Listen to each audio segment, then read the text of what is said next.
Hi, everyone. My name is Craig Sherm. I'm the Director of Communications and Outreach for Easter Seals, Michigan, and with me is Uriel Stevens. She is the Director of Family Services for Easter Seals, Michigan, and we wanted to put together this webinar in response to some of the recent events that have happened in Oxford, and they've deeply impacted our community. And so some of the parents and community partners have asked us to put something together that can help them learn how to talk to their children about the tragedy that took place and how to talk to your kids about school violence. So with me is Uriel Stevens. Yuri? Yeah, thanks, Craig. Yes, we definitely wanted to get these tips out there as soon as possible. First, where I'd like to start is, we're inundated with all the social media and everything all over the news. And depending on your child's age, you don't want to assume that your child doesn't know what happened. It's really hard to keep our children isolated from what occurred. The other factors really want to give our children space to be able to have those conversations and talk and be able to listen. As parents, we may feel really uncomfortable with having some of these conversations because we don't know where to start and we don't have all the answers. And it's okay to let our children know that. It's okay to let them know that we don't know why this happened. Also, it's really important right now to reassure our children that our schools are safe places. These situations don't happen all the time. It's more rare than it's common. Yeah, absolutely. And I know we're in Auburn Hills, and a lot of the people that we provide services for are in the Oxford community. We have a lot of staff that are from the Oxford area. I live in Oxford with my family, and my kids are in elementary school, and they had a soft lockdown, which was the first time they've ever had to do that. And so when they came home, they had a lot of questions, just not just about what the soft lockdown was, but why and what was going on. And it was really difficult, to be honest with you, to have these conversations with my kids without my own emotions getting in the way. So I'm dealing with elementary school age kids. I don't want to scare them from ever going back to school again, but I also want them to be informed so that they understand why they do the trainings that they do and why they might be having the questions that they have. And it was kind of difficult for me to have that conversation without my own emotions getting in the way. How would I go about kind of checking myself in that situation where I have to kind of hold back, because it was emotional for everybody, and in that situation it was hard to kind of pull back on those emotions. I think it really helps to process some of those emotions first with talking with other adults, other parents that are facing similar experiences and challenges.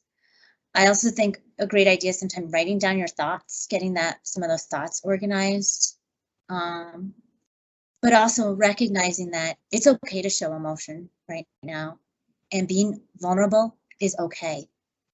It really helps our kids understand that this is a really hard conversation to have, but it also gives them that space to feel comfortable to talk about it and talk about hard things. Mm-hmm. Yeah, and I know the way that Oxford's structured, for people who don't know, it's a very small community in terms of everyone kind of knows each other or knows families of each other, and sometimes in some of my friends and their households, they're having this situation where they have older kids and also younger kids. So what's a good way of being able to talk about this with those? I mean, it's a very different conversation with the different age groups. And what do you suggest for having those conversations? How do you go about having those very different conversations for the different age groups? I think, definitely look at where they are developmental age, and what, for younger kids, we're going to take a very different approach. We're really going to help reinforce, their feelings of safety. And also, again, with all of the media that's around and we know this, to really kind of limit that media interaction. And when we have the discussion, just keeping it simple. You know, I can give the example of my own experience with my 4-year-old. She knows something is different, and you know, having to put it into the language that she understands, you know, that a terrible thing happened and people got hurt, and that's why a lot of our schools are closed. Mm-hmm. Yeah, and it's I think one thing, like I have my daughter is in 6th grade, and then I have a son who is in 3rd grade, and my daughter's asked a lot of questions, and my son hasn't really said, you know, very much at all.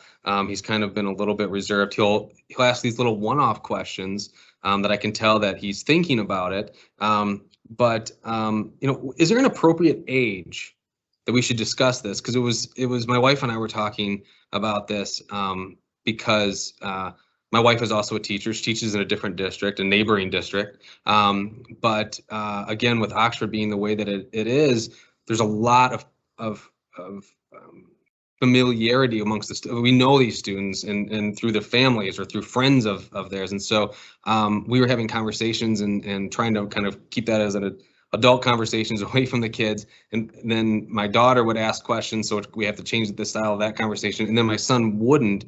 Is there an age that is appropriate that you should talk to your children about this? Or is there, you know, is it one of those things that you just kind of think, well, maybe they're too young to fully understand, I'm gonna just continue, you know, kind of protect them from that and not bring it up?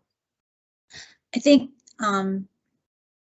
there isn't a right answer for that. I think you have to first gauge how much they know, because it's, again, it's hard to keep our kids isolated from hearing anything about what's occurred, just whatever age they are, especially any interaction that they have out, you know, outside their home. But typically what they use, research shows, is that really for children under the age of 8, we really want to limit some of how we deliver that information and what they know, and also really limit the visual and graphic depictions of the incident and violence, you know. And then, as you know, as they start to get to middle school age, you're definitely going to hear more discussion, more questions, and really starting to help support what information out there is factual and what is not, because there's a lot of misleading and misinformation that's coming through from all different areas, and helping support them in understanding what actually occurred and, you know, what's happening right now. Mm-hmm. Yeah, and there's also that point where I think this was in our backyard. This was something that has impacted a lot of people. And normally, when this happens in other places, it might be a topic you avoid talking to your children about because of that same, depending on the age, depending on the way that you want to approach that. But you might think, well, I'm going to protect them from the realities of the world and the harsh realities that sadly take place. But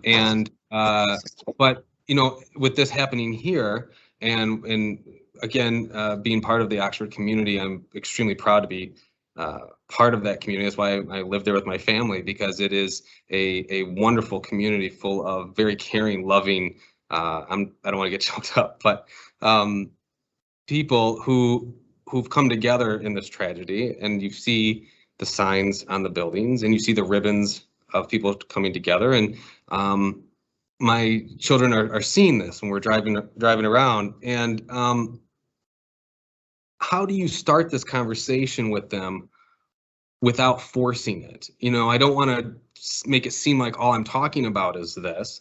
Of course, it's on my mind and my wife's mind 24/7, as it is with a lot of people. But I don't want to force the conversation with my kids. So how do I go about bringing it up? How do I start that?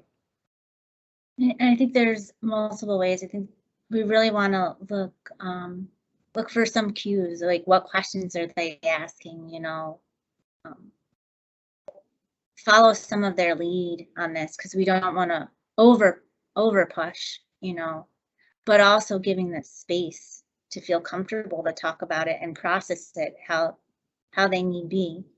Mhm. And as parents, I think for us, we want to take that hurt away, and we want to make our kids feel better. And again, right now we don't have all the answers, and so it's really about us focusing on how we can be present and let them process out those feelings. And sometimes it can be as simple as starting the conversation saying, I love you, giving a hug, and just saying, I'm going to be here when you're ready to talk, or if there's things you want to talk about. Yeah, and I know my daughter is older, like I said, and she's not talking about it a whole lot, bringing it up here and there. My son, not as much. And when I have in the past, when my wife and I have said, give me questions about what's going on, he'll just say no. But then, 20, 30 minutes later, you might ask a question. So we know that that's something that's on his mind, but yet he doesn't really want to talk to us. What's a good way to approach it if that happens where they don't want to talk about it? I think we have to recognize that everyone deals with tragedies differently, and how they're processing through that is going to be different, and just keeping that, communication open. But I would say, we don't want to assume that they will bring it up. We want to be proactive and ask some questions, ask about how they're feeling, ask about what they've heard, and ask about what they're thinking. And just like you were doing, Craig, is asking if they have questions and keep checking in. It doesn't have to be a constant thing, but just checking in and not assuming that they're fine because they're not talking about it. Mm-hmm. Yeah. And also looking at, a lot of, I think for older kids, their peers are their biggest, communication outlet right now, and a lot of what they're using, to stay connected. And that gives an opportunity to talk about, hey, what are your peers hearing? What are you heard out there? And kind of, again, really share some of the facts about what's occurred and correct some of the misinformation. Okay. Yeah. And one of the things we noticed, and it was kind of it dawned on us when we were going through, especially, the night and the days subsequently after, we were glued to our social media. It was, we were getting information overload, and I found myself almost addicted to gathering information in a way. Like I was checking, news sites. I was Googling online. I'm searching by hashtag Oxford Strong. I'm going on to Twitter. My wife is on Instagram, and we're just gathering as much information because I think in a way you kind of try to understand the tragedy in a way. But I also know, working for Easter Seals and the mental health services that we provide, that we will tell people, limit your access to social media when you start to get overwhelmed. You and I were talking before this about how tired we are, and I think we've been involved, you more so than I, in dealing with the exhaustion and also fielding the calls from the parents in the community and helping the community and the kids in the community and really doing whatever we can to be there. And you and I haven't we both talked about how we just can't go to sleep, we just can't rest. And so kind of avoiding the social media and kind of quieting down is a great step in that. But what's the best approach to limiting the social media? Because I'm sure that there's a lot of kids who are on it all the time. I mean, I know that's where they find a lot of their information, but what's the best approach to take to having that discussion about limiting the social media with your kids? And you had also talked about some, what I thought was very interesting, ways of kind of changing the settings on certain platforms to prevent some of that content from coming through. So I guess the first question is, what do you do? How do you have that conversation about limiting the social media? Mm-hmm.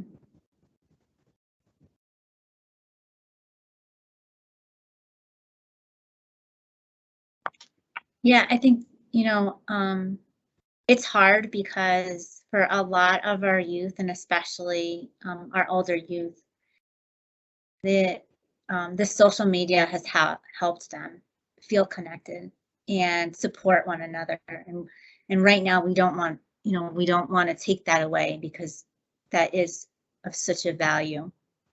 But I think, again, just like we talked about, is looking at helping support what's out there and, you know, maybe giving some structure about shutting it down, at a certain hour, or just like, Craig, like you and I talked about, like I, when our other staff told me about that TikTok, you're able to, because I am not a TikToker, obviously, that you're able to, say you're not interested, and then it will move away from that content. I mean, that's another thing that, we can help our children learn, that, if you don't want to see it anymore, let's move away from it. But also having that conversation of, there is so much graphic depictions and videos that are out there right now about, especially for those that were not directly involved. Once you see that, you can't unsee that. Mhm. Absolutely. Well, I know we're going to be doing a series of these kind of conversations, and we're going to release them as we go. Is there anything that you want to say in closing, Yuri, that's about resources? I know we have a ton of resources on our website. If you go to eastersealsmichigan.com, we have a ton of resources there, right on the homepage. You can't miss it. And we're also available to talk at you can call us at 1-800-75-SEALS. We are here, like I said, we're in Auburn Hills, so we're right down M24. And we have a team of highly trained, highly skilled, highly educated therapists and clinicians that are available. But is there anything else, Yuri, that you want to add in closing? Sure. I just want to say, it's really important to recognize the difference between the children and families that were directly impacted by what happened at Oxford and those that were not.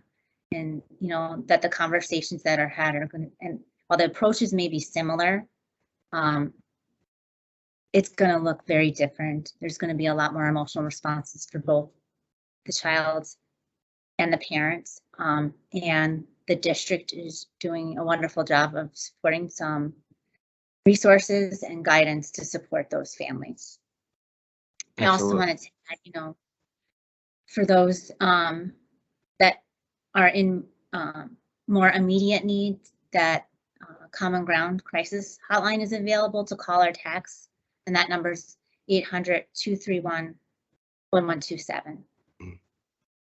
Yeah, and I know this is a tool to help, and this is the reason that we are here. That's why we are in the community, is to help. And so if you have any questions, if you want to leave a comment, we will make sure that we get an answer to you to try to help. And we will be, like I said, posting more of these in the coming days and weeks ahead as we try to find some way of healing through this tragedy. I know it's almost impossible to think that the healing word is kind of like, will that ever really be something we do? But we're community, and we're united together in this, and we'll do whatever we can. And please utilize us or any of the other wonderful resources in the community to help you try to cope with this horrible tragedy.